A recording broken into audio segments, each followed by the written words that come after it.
Sir, I said I need to see your identification. What crime am I suspected of committing? You're making this difficult. If you don't show ID, I'll have to detain you. Officer, I've committed no crime. Pumping gas is not illegal. I am a United States citizen. You have no... At 011, probable officer Ryan Callahan thought he was conducting routine immigration enforcement after an anonymous tip about suspicious activity at a gas station and possible undocumented workers in the area. At 024, in his mind, demanding identification was standard procedure and compliance was expected. He had stopped dozens of people based on nothing more than how they looked, never questioned, never challenged. At 037, when he pulled into Shell Station on Collins Street on a sweltering Tuesday afternoon and approached a muscular black man pumping gas into a pickup truck, he made a catastrophic miscalculation. At 043, Lieutenant Commander Damon Reeves, a decorated Navy SEAL with 18 years of service, 3 combat deployments, and a Bronze Star with Valor, born and raised in Houston, Texas, knew exactly what was happening. At 101, when he calmly refused the officer's unlawful demand, citing the Fourth Amendment and his right to be free from unreasonable seizures, Officer Callahan made a series of decisions that would cost the city of Arlington $16.8 million. At 115, the Texas sun beat down mercilessly, the temperature reading 97 degrees on the bank sign across the street. At 121, heat shimmered off the concrete, creating waves of distortion in the afternoon light. At 127, Callahan's patrol car sat idling near the air pump, his body camera already activated, and recording as he stepped out and approached the man at pump number 7. At 141, the camera captured everything in sharp clarity. The confident stride, the hand resting on his duty belt, the assumption of authority that had served him well for over a decade. At 147, what Callahan didn't know, what he couldn't have anticipated, was that this wouldn't be like the dozens of other stops he'd conducted. At 2 o'clock, this man wouldn't cower, and this man wouldn't comply with an illegal order simply because a badge demanded it. At 2 o'clock, this man had faced enemy fire in 3 different countries, had led special operations missions that remained classified, had buried brothers in arms, and carried their memories with every breath. And this man knew his rights. At 2:18, the body camera lens caught everything, every word, every gesture, every moment of what was about to unfold. At 2:24, the very device meant to protect officers from false accusations would become the primary evidence that destroyed Callahan's career and forced an entire department to answer for years of unchecked discrimination. At 2:38, Officer Ryan Callahan had worked for the Arlington Police Department for 11 years, building what his supervisors called an impressive record of proactive community policing. At 2:44, he patrolled the areas near immigrant communities with particular enthusiasm, making stops that other officers might hesitate on, asking questions that pushed constitutional boundaries. At 2:57, his arrest numbers were consistently high, and at 3:04, his supervisors praised his instincts, his willingness to act on hunches, and his aggressive approach to what he called maintaining order. At 3:10, beneath that combination-filled personnel file lay a different story.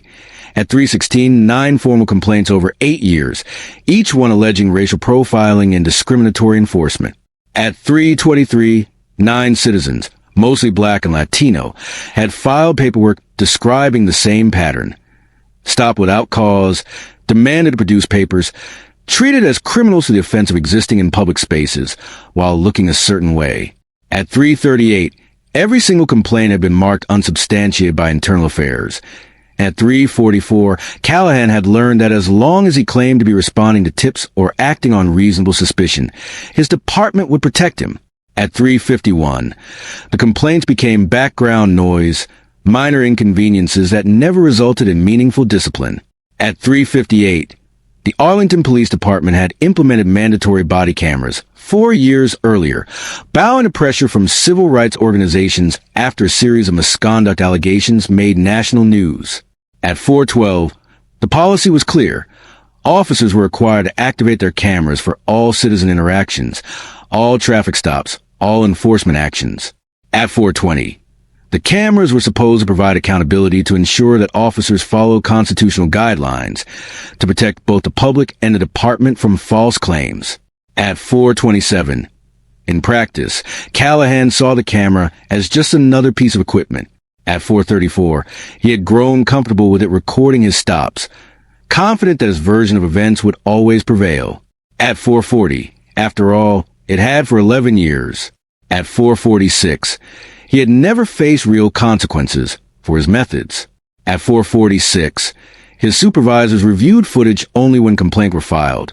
And at 4:53, even then, they watched with sympathetic eyes, finding justifications for whatever their officer had done. At 4:59, that institutional protection had made Callahan bold. Perhaps too bold, because at 5:06 on this Tuesday afternoon, his body camera wouldn't just record another routine stop. At 5:12, it would document the moment his pattern of discrimination finally met someone who refused to be victimized by it. At 5:12, Lieutenant Commander Damon Reeves was 38 years old, born and raised in Houston, Texas, the third generation of his family to wear the uniform of the United States military.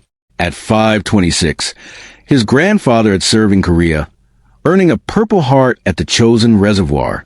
At 5:32, his father had deployed to Desert Storm, coming home with stories of sand and sacrifice that shaped young Damon's understanding of duty. At 5:40, by the time he graduated from high school, there was never any question about his path. At 5:46, he enlisted in the Navy at 18, qualified for Bud S training at 20, and earned his SEAL Trident at 21. At 5:52, 18 years of service had followed. At 5:59, 3 combat deployments to Afghanistan, where he led direct action missions against high-value targets. At 6:07, 2 tours in Iraq during the most violent years of the insurgency, and classified operations in countries he would never be permitted to name, doing work that would never appear in any official record. At 6:13, he had lost friends in firefights, held dying brothers in his arms, and carried the weight of those memories with quiet dignity. At 6:19, his chest of commendations told part of the story. At 6:24, Bronze Star with Valor for actions during a nighttime raid in Helmand Province. At 6:32, Navy and Marine Corps Combination Medal, Combat Action Ribbon, multiple campaign medals that trace the geography of America's wars. At 6:37, but medals never capture the full truth of what men like Reeves had given. At 6:37, currently, he was stationed at Naval Air Station Fort Worth, serving as a training instructor for the next generation of special operators. At 6:50, it was a position of honor reserved for those whose experience was too valuable to risk in the field any longer. At 6:57, he taught young sailors what combat really meant, preparing them for the crucible that awaited. At 7:03, that Tuesday was supposed to be simple. A day off from the base, errands to run. At 7:09, he wore faded jeans and a plain gray t-shirt. At 7:15, his muscular frame was evident but unremarkable. At 7:15, he drove his personal vehicle, a black Ford F-1150 registered to his Arlington address, the same truck he'd owned for 4 years. At 7:21, nothing about his appearance suggested military service, and at 7:28, nothing about his day suggested it will become a defining moment in civil rights litigation. At 7:28, he just needed gas. At 7:28, the timestamp on Officer Callahan's body camera read 2:47 p.m. when he pulled his patrol car into the Shell station on Collins Street. At 7:40, the afternoon sun blazed overhead, casting harsh shadows across the concrete and creating perfect visibility for the camera's lens. At 7:47, Callahan's eyes scanned the pumps as he entered the lot, a habit developed over years of what he called proactive policing. At 7:53, his gaze landed on pump number 7, a muscular black man in civilian clothes filling a black Ford F-150. At 8:05, something in Callahan's mind clicked, an instinct, he would later claim, a hunch born of experience. At 8:10, he ran the plates through his dashboard computer before even exiting his vehicle. At 8:18, the results came back clean, registered to Damon Reeves an Arlington address, with no warrants, no violations, no flags of any kind. At 8:26, a reasonable officer would have driven away. At 8:31, there was no crime, no traffic violation, no basis for any interaction whatsoever. At 8:31, but Callahan wasn't interested in reasonable. He was interested in his hunches. And at 8:36, his hunches told him this man needed to be questioned. At 8:42, he stepped out of his patrol car, his hand moving to rest on his duty belt in a gesture of authority. At 8:50, the body camera captured his approach across the lot, the crunch of his boots on the heated pavement, the deliberate pace of a man who expected compliance. At 8:56, the gas station security system recorded the same approach from 2 additional angles, and at 9:01, ceiling-mounted cameras provided wide views of the entire forecourt. At 9:08, Reeves noticed the officer approaching when Callahan was still 20 feet away. He continued pumping gas, his posture relaxed but alert, the situational awareness of a combat veteran automatically cataloging the threat level. At 9:22, "Sir," Callahan called out, his voice carrying across the pump island, "I need to see your identification and proof that you're legally in this country." At 9:33, the words hung in the superheated air. At 9:33, the body camera captured Reeves's expression shifting from neutral to something harder, a controlled response visible only to those who knew what to look for. At 9:40, he removed a nozzle from his truck, replaced it in the pump cradle, and turned to face the officer fully. At 9:46, "What crime am I suspected of committing?" Reeves asked, his voice calm and measured, the tone of a man who had faced far worse than a badge with an attitude. At 9:59, Reeves's response was measured, his voice carrying the steady cadence of a man who had briefed generals and commanded operators in combat zones. And at 10:06, the body camera captured every word with crystal clarity. At 10:12, "Officer, I'm an American citizen. I was born in Houston, Texas. I've lived in this state my entire life." At 10:18, he reached slowly toward his back pocket, his movements deliberate and visible. At 10:24, "I'm going to show you my driver's license."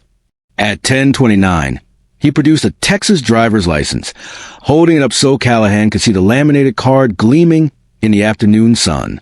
At 10:35, the body camera recorded the ID clearly.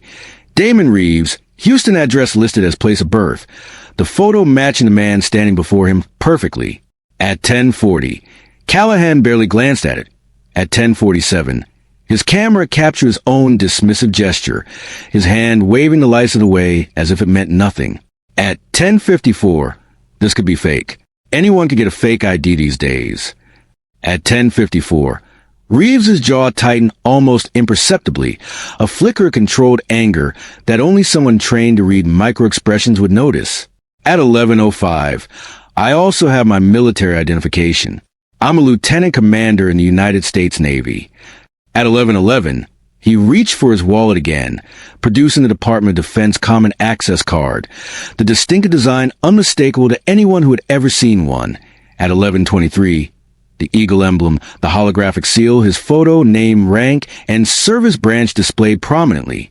At 11:28, "Anyone can get a fake military ID," Callahan said, his tone dismissive, his camera recording his own words for posterity. At 11:34, "That doesn't prove anything."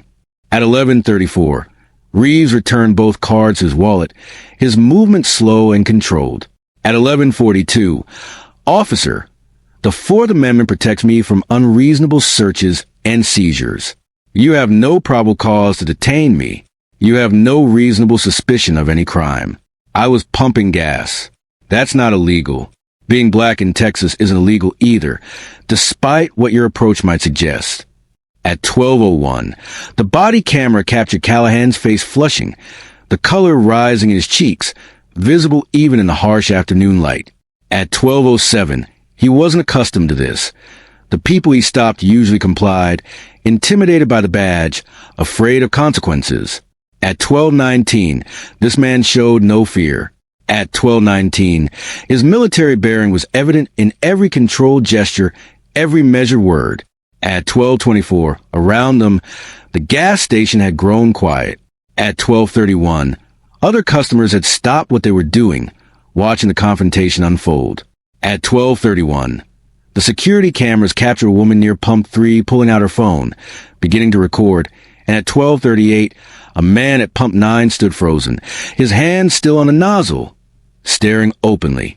At 12:44, "You're making this difficult," Callahan said, his voice rising slightly, the frustration bleeding through. At 12:55, if you got nothing to hide, you should have no problem answering my questions. At 1300 hours, I've answered your questions, Reeves replied, his calm unwavering. At 1306, I'm an American citizen. I was born here. I've served this country for 18 years. You have no legal authority to demand my papers, and I'm not going to pretend you do. At 1313, Callahan's hand moved his radio, his body camera capturing the motion as he keyed the microphone. At 1318, dispatch, this is Unit 147. I need backup at the Shell station on Collins Street. Uno operative individual, possible immigration violation. At 1332, the words crackled across the airwaves recorded on the body camera's audio feed. At 1339, Reeves heard them clearly, his expression remaining neutral even as the situation intensified. At 1344, he knew what was happening. He had seen this playbook before, watched it unfold in countries where civil rights were theoretical concepts, and at 1351, he never expected to experience it in his own. At 1358, 6 minutes later, a second patrol car pulled into the station. At 1405, Officer Denise Hartley stepped out, her own body camera activated and recording, providing a new angle on the confrontation. At 1405, she was younger than Callahan, 3 years on the force, still differential to senior officers in ways that would later haunt her. At 1412, Callahan met her halfway across the lot, their conversation captured on both cameras from different perspectives. At 1419, got a black male, refused to provide documentation, being uncooperative, possibly undocumented. Says he's military, but the ID looks suspicious. At 1432, Hartley's camera recorded her face as she listened, a flicker of uncertainty crossing her features. At 1439, she glanced toward Reeves, who stood calmly by his truck, hands visible at his sides, posture non-threatening. At 1446, nothing about him suggested danger, and nothing about the scene suggested criminal activity. But at 1453, she said nothing. At 1453, she didn't challenge Callahan's characterization, providing. At 1503, sir, Callahan announced, his voice carrying renewed authority with backup present. If you got nothing to hide, you'll come with us to verify your status. We can sort this out at the station. At 1517, Reeves's response was immediate, his voice firm but controlled. I'm not going anywhere. I've committed no crime. You have no probable cause to arrest me, no reasonable suspicion to detain me.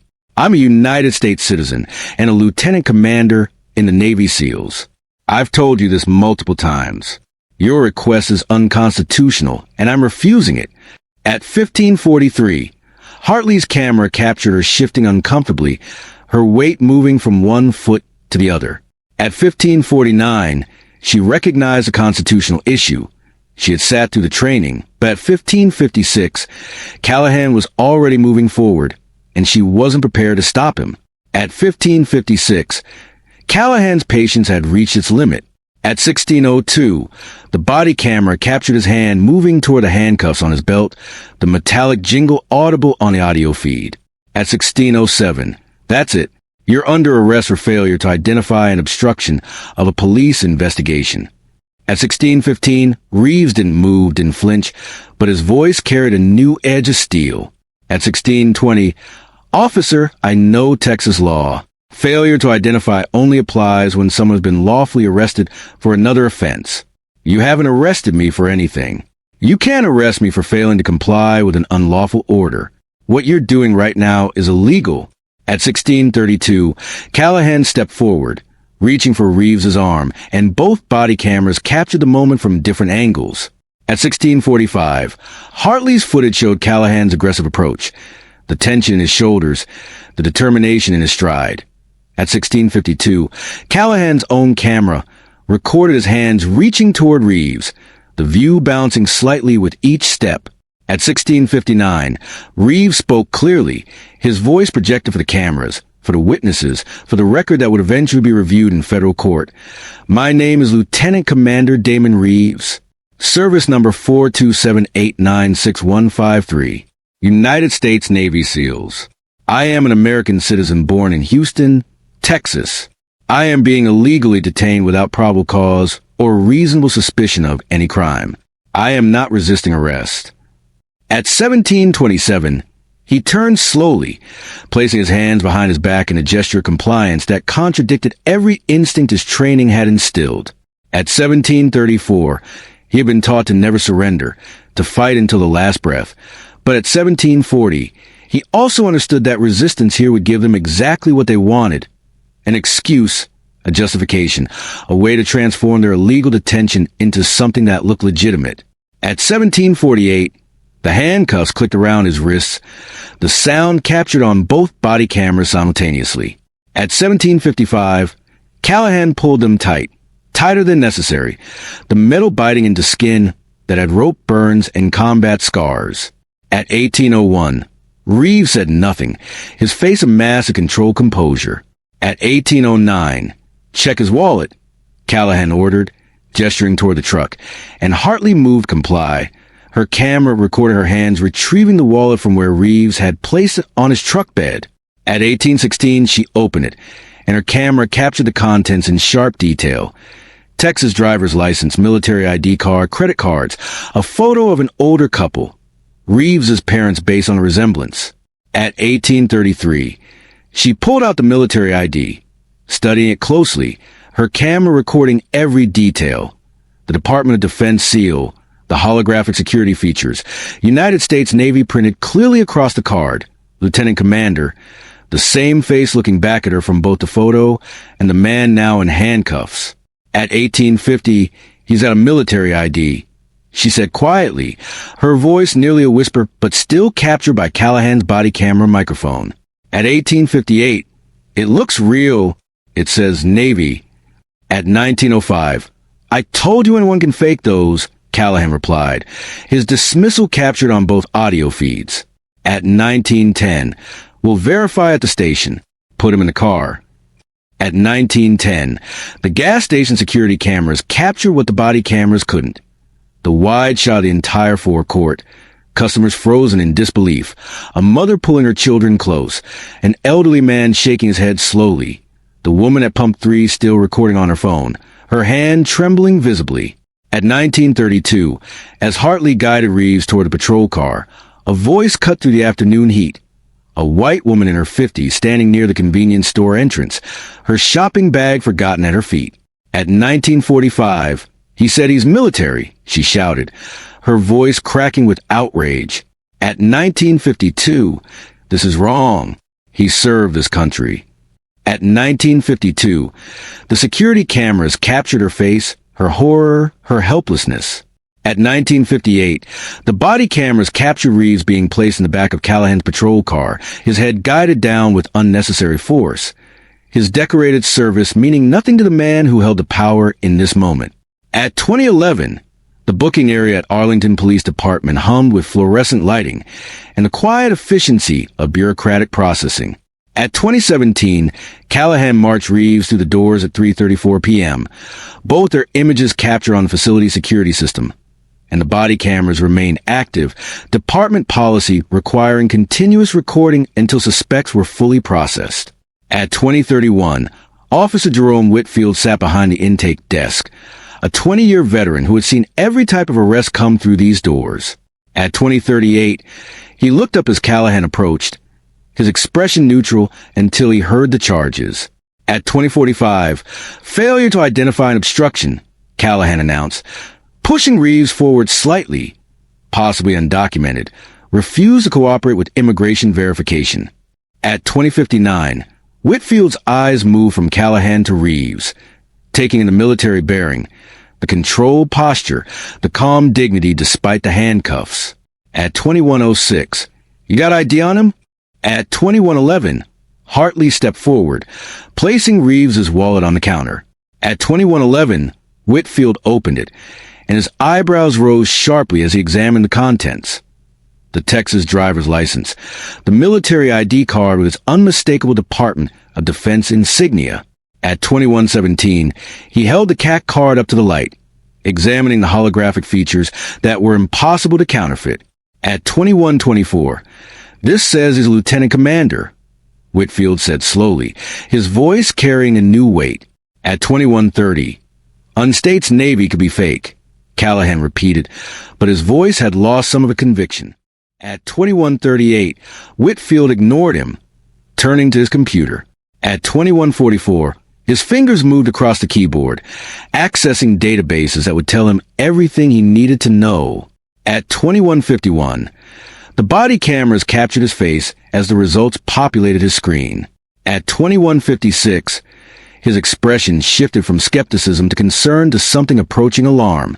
At 22:02, Damon Reeves, he read aloud, United States citizen born Houston, Texas 1986, active duty Navy station at Naval Air Station Fort Worth, 18 years of service, security clearance level. At 22:17, he paused, looking up at Callahan. At 22:23, his security clearance is higher than anyone in this building, including the chief.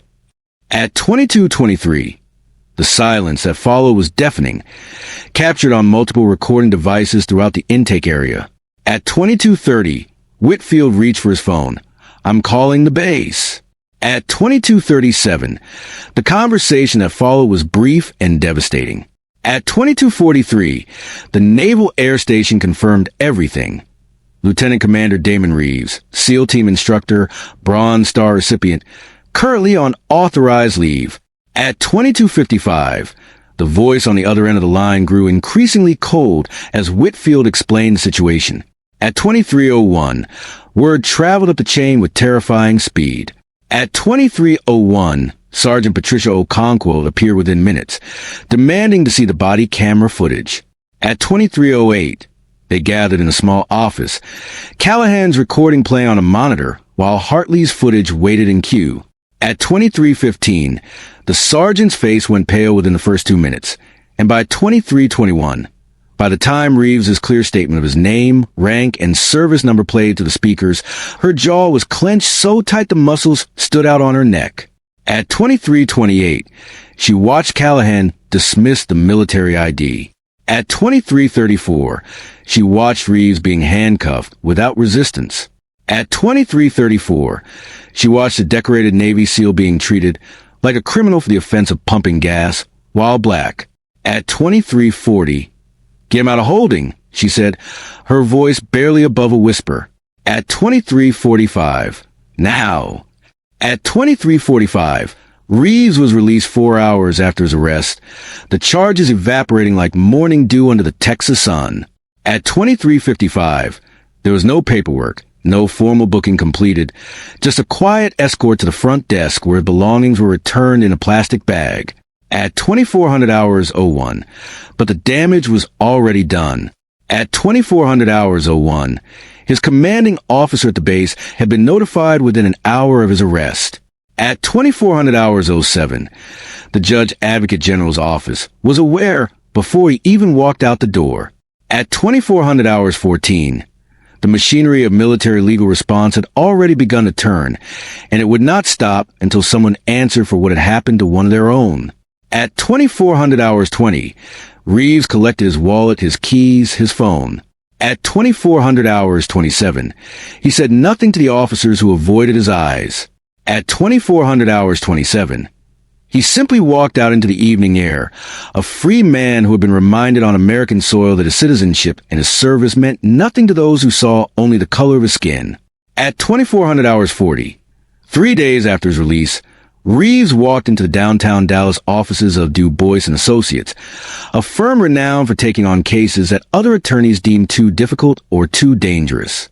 At 2400 hours 55, Carolyn Du Bois had spent 25 years building a reputation as one of the most formidable civil rights lawyers in Texas. At 25:00, she had argued before the Fifth Circuit Court of Appeals 7 times, winning 6. At 25:08, she had forced policy changes in police departments across the state, and at 25:15, when she heard Damon Reeves' story, she cleared her schedule for the rest of the week. At 25:15, tell me everything, she said, leaning forward across her mahogany desk. At 25:22, don't leave out a single detail. At 25:22, Reeves recounted the encounter with military precision. The timestamps, the exact words spoken, the positions of everyone involved. At 25:29, his training had taught him to observe and remember, skills that had kept him alive in combat zones and would now serve him in a different kind of battle. At 25:41, Du Bois filed requests under the Texas Public Information Act that same afternoon, body camera footage from both officers, dispatch recordings, gas station security footage, personnel files for Callahan and Hartley, every document, every recording, every piece of evidence that the city was legally required to provide. At 26:04, the footage arrived 6 weeks later, delivered on encrypted drives to her office. At 26:09, Du Bois cleared an entire evening, ordering dinner to be brought in as she prepared to review every second. At 26:15, she started with Callahan's body camera, watching his approach across the parking lot, his hand moving to his belt, his first words to Reeves. At 26:22, she switched to Hartley's footage, seeing the same encounter from a different angle, then the gas station security cameras, two ceiling-mounted lenses that captured the wide view of the entire confrontation. At 26:29, she watched Reeves calmly present his identification. At 26:36, she watched Callahan dismiss it without examination. At 26:42, she watched Reeves cite the Fourth Amendment with perfect accuracy. At 26:48, she watched handcuffs click around the wrist of a man who had earned a Bronze Star for valor under fire. At 26:55, when the footage ended, Du Bois sat in silence for a long moment. At 27:01, then she picked up her phone and called Reeves directly. "This is the most clear-cut Fourth Amendment violation I've seen in 25 years of practice," she said, her voice tight with controlled anger. At 27:08, "We're not just filing a lawsuit. We're going to make an example of them." At 27:08, the federal complaint was filed in the United States District Court for the Northern District of Texas 2 weeks later. Damon Reeves versus City of Arlington, Officer Ryan Callahan, and Officer Denise Hartley. At 27:24, the charges filled 17 pages. Violation of Fourth Amendment rights against unreasonable search and seizure, false arrest, unlawful detention, racial profiling, selective enforcement based on race, intentional infliction of emotional distress, deprivation of rights under color of law. At 27:42, the city's response came within a month. Their attorneys, clearly having reviewed the footage and understood exactly how devastating it would be in front of a jury, offered to settle $50, $000, and a formal apology, with no admission of wrongdoing. At 27:56, Du Bois's rejection was immediate and absolute. At 28:01, $50, $000, she said during a phone call with the city's legal team, her voice carrying the cold fury of someone who had spent decades fighting exactly this kind of injustice. "Your officer arrested a Navy SEAL for pumping gas.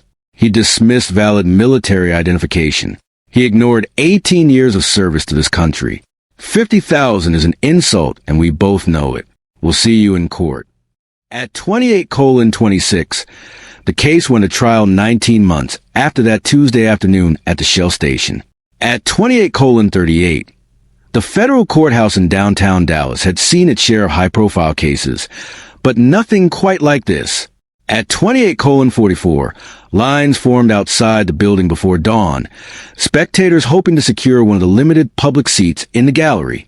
At 28:50, veterans groups had mobilized from across the state, men and women in caps identifying their service branches, their wars, their units. At 28:56, Navy SEALs in civilian clothes sat with their quiet presence speaking volumes. At 29:02, civil rights organizations filled entire rows.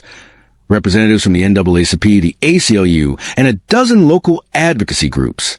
At 29:09, national media occupied the press section. Cameras prohibited inside, but reporters ready to document every word. At 29:15, the courtroom fell silent as the body camera footage began to play. At 29:20, Du Bois had arranged for the recordings to be displayed on 4 large screens positioned around the room, synchronized to show multiple angles simultaneously. At 29:33, the jury of 12 Texans watched from their box, their faces illuminated by the footage, their expressions shifting from curiosity to disbelief to barely concealed anger. At 29:40, they saw Callahan approach a man who was doing nothing more than pumping gas. At 29:47, they heard the demand for papers, for proof of citizenship, delivered without any predicate, without any legal justification. At 29:53, they watched Reeves calmly produce identification that Callahan refused to examine. At 29:59, they heard Reeves cite the Fourth Amendment with accuracy that would impress a constitutional law professor. And at 30:06, they watched handcuffs close around his wrists while he stated his name, rank, and service number for the record. At 30:12, the contrast was devastating. Reeves's calm, controlled demeanor against Callahan's escalating aggression, military discipline against authoritarian overreach, a man who had every right to be outraged maintaining perfect composure, while an officer with a badge trampled constitutional protections. At 30:19, Reeves testified for 6 hours over 2 days. At 30:26, Du Bois guided him through his background, his service record, the details of that afternoon, but at 30:40, it was when she asked about his 18 years as a Navy SEAL that the courtroom truly fell silent. At 30:46, I've served in 3 combat zones, Reeves said, his voice steady but heavy with emotion. At 30:52, I've done things for this country that I can never speak about publicly. I've watched brothers die beside me, held them as they took their last breaths, and promised them their sacrifice mattered. I came home carrying their memories, believing that what we fought for actually meant something. At 31:11, he paused and the courtroom seemed to hold its breath. At 31:17, I've taken fire for this flag in 3 different countries. I've bled for it. I've killed for it. And I came home to be told I don't belong here, to have my citizenship questioned, to have my identification dismissed as fake, to be handcuffed at a gas station, because the color of my skin made an officer decide I was illegal. At 31:30, several jurors were crying. At 31:37, a veteran in the gallery wiped his eyes openly, making no effort to hide his emotion. At 31:43, expert witnesses followed. At 31:49, Professor Lawrence Goodwin from the University of Texas School of Law explained Fourth Amendment jurisprudence in clear terms, demonstrating how every element of Reeves' stop violated established constitutional protections. At 32:00, Dr. Simone Baptiste, a sociologist specializing in law enforcement patterns, presented statistical analysis of Callahan's prior complaints, showing a clear pattern of targeting Black and Latino citizens. At 32:13, those 9 prior complaints, previously dismissed as unsubstantiated, took on new significance in the light of body camera evidence. At 32:18, the jury saw not an isolated incident, but the latest in a documented pattern of discriminatory enforcement, a pattern that the Arlington Police Department had chosen to ignore. At 32:25, the defense attempted to argue qualified immunity, claiming Callahan could have reasonably believed his actions were lawful. At 32:37, Du Bois dismantled that argument with surgical precision, playing the footage of Reeves explaining exactly why the stop was unconstitutional, his words captured clearly on the officer's own equipment. At 32:50, Lieutenant Commander Reeves told Officer Callahan he was violating the Fourth Amendment, she told the jury in her closing argument. At 32:57, he explained the law accurately. He offered valid identification, and Officer Callahan arrested him anyway. That's not a reasonable mistake. That's willful indifference to constitutional rights. That's exactly what qualified immunity was never meant to protect.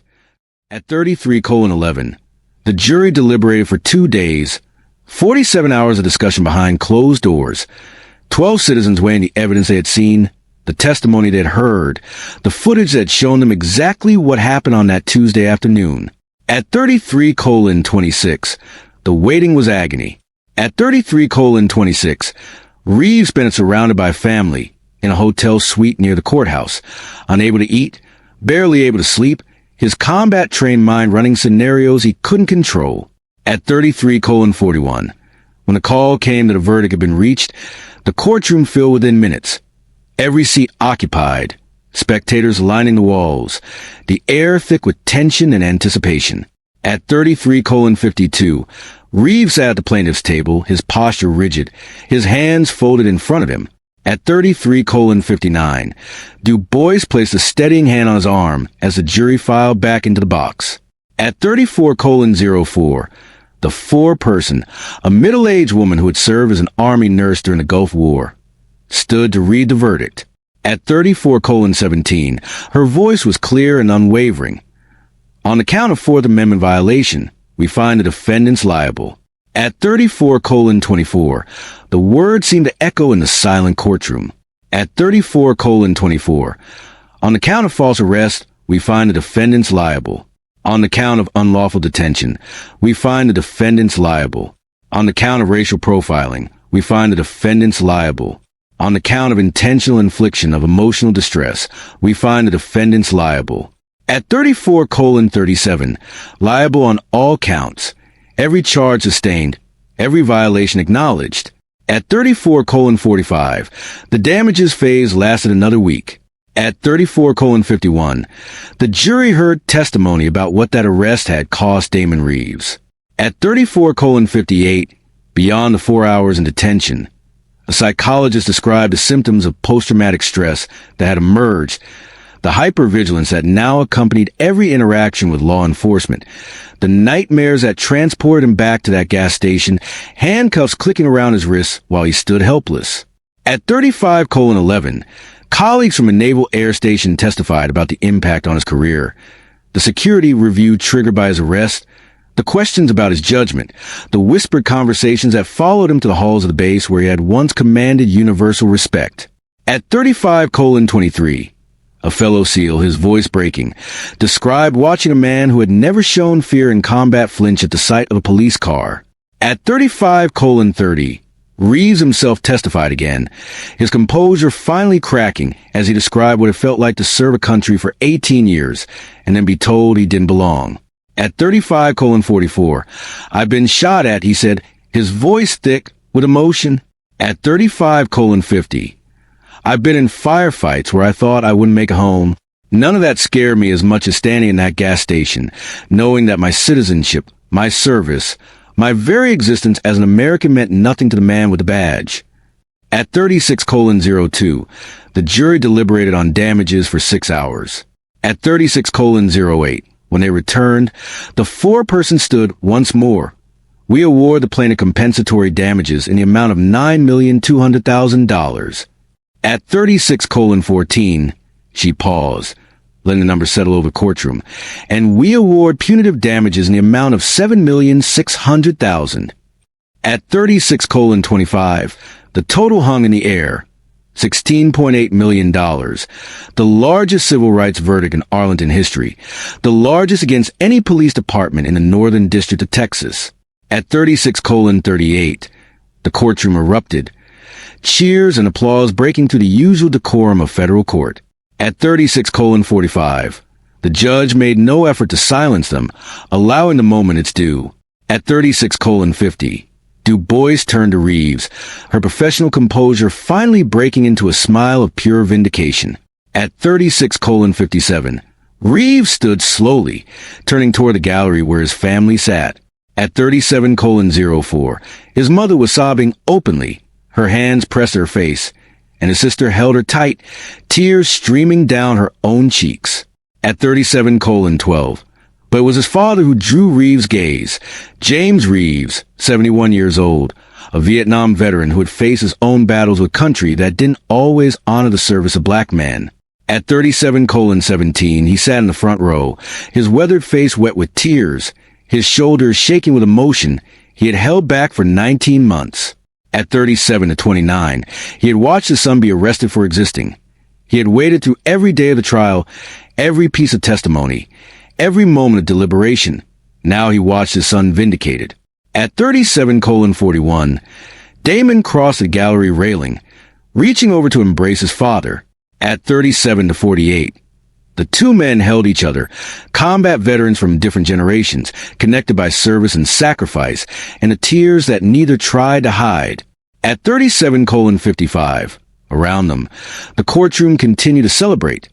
But at 38:02, for this moment, there was only a father and son and the justice that had finally been delivered. At 38:02, Officer Ryan Callahan was terminated before the sun set on verdict day. At 38:08, the Arlington Police Department, facing unprecedented public scrutiny and the largest civil rights judgment in the city's history, moved with a speed that surprised even the most cynical observers. At 38:15, his badge was collected, his service weapon surrendered, his 11-year career ending not with retirement honors, but with an escort out of the building by internal affairs officers. At 38:28, Officer Denise Hartley was suspended immediately, pending a full review of her conduct. At 38:35, the investigation lasted 3 months and documented her failure to intervene when constitutional violations occurred in her presence, her complicity in an unlawful arrest. At 38:42, she resigned before the disciplinary board could render its verdict, her own law enforcement career effectively over at 26 years old. At 38:47, but the reckoning didn't stop with 2 officers. At 38:53, the Department of Justice announced a pattern and practice investigation into the Arlington Police Department within weeks of the verdict. At 39:05, federal investigators descended on the department, reviewing years of complaint records, body camera footage, arrest statistics. At 39:10, what they found confirmed what the trial had suggested: a systemic pattern of discriminatory enforcement. Complaints routinely dismissed without meaningful investigation. Officers like Callahan protected by a culture that valued arrest numbers over constitutional compliance. At 39:22, the consent decree that followed mandated sweeping reforms. Comprehensive Fourth Amendment training for every officer with annual re-certification requirements, mandatory implicit bias education with quarterly assessments, new body camera protocols requiring supervisory review of any arrests where constitutional challenges were raised, and an independent civilian oversight board with full investigative authority, something the department had resisted for years. At 39:53, Reeves watched the reforms unfold from a distance, his attention focused on building something that would outlast any single verdict. At 40:00, using a portion of his settlement, he established the Reeves Veteran Civil Rights Foundation, an organization providing free legal representation to veterans facing discrimination, former service members who had been profiled, harassed, wrongfully arrested, veterans who had given years to their country only to find that their citizenship was questioned the moment they returned to civilian life. At 40:27, "We serve this nation," Reeves said at the foundation's launch, surrounded by veterans from every branch, every era. "And when we come home, we deserve to be treated like the Americans we are." This foundation exists to make sure that when someone violates those rights, there are consequences. At 40:47, his own service continued. At 40:47, 6 months after the verdict, he was promoted to commander, a rank that reflected both his years of exceptional performance and the Navy's unequivocal support. At 40:54, throughout his ordeal, he remained at Naval Air Station Fort Worth, training the next generation of special operators, teaching them not just how to fight, but how to uphold the values they were fighting for. At 41:08, the body camera footage from that Tuesday afternoon took on a life of its own. At 41:15, law enforcement training minds across the country incorporated it into their curricula, a stark example of how implicit bias could lead to catastrophic constitutional violations. At 41:22, instructors paused the video at key moments, analyzing Callahan's dismissive gestures, Reeves's textbook perfect assertion of his rights, the exact point where a lawful interaction became an illegal arrest. At 41:35, the gas station security footage went viral within days of being released after the trial. Millions of views across social media platforms, shared and reshared by veterans groups, civil rights organizations, ordinary citizens who watched in horror as a decorated Navy SEAL was handcuffed for pumping gas. At 41:55, the comment sections filled with outrage, with personal stories, with demands for accountability that extended far beyond Arlington, Texas. At 42:08, national conversations erupted about racial profiling, about the treatment of black veterans, about the gap between the freedoms Americans claim to cherish and the reality faced by those whose skin color made them perpetual suspects. At 42:20, congressional hearings reference case. At 42:27, presidential candidates invoked Reeves's name. At 42:34, a moment at a gas station became a symbol of something much larger. At 42:34 in Arlington, at the Shell station on Collins Street, life returned to normal. At 42:42, cars pulled in for gas, customers came and went, and the afternoon sun continued to beat down on the Texas concrete. At 42:47, but something had changed. At 42:47, a small plaque appeared near Pump 7, placed there by the station's owner. At 42:54, it read, simply, Commander Damon Reeves, American hero, vindicated. If you think the situation was bad, wait until you see what happens in the case on the right hand.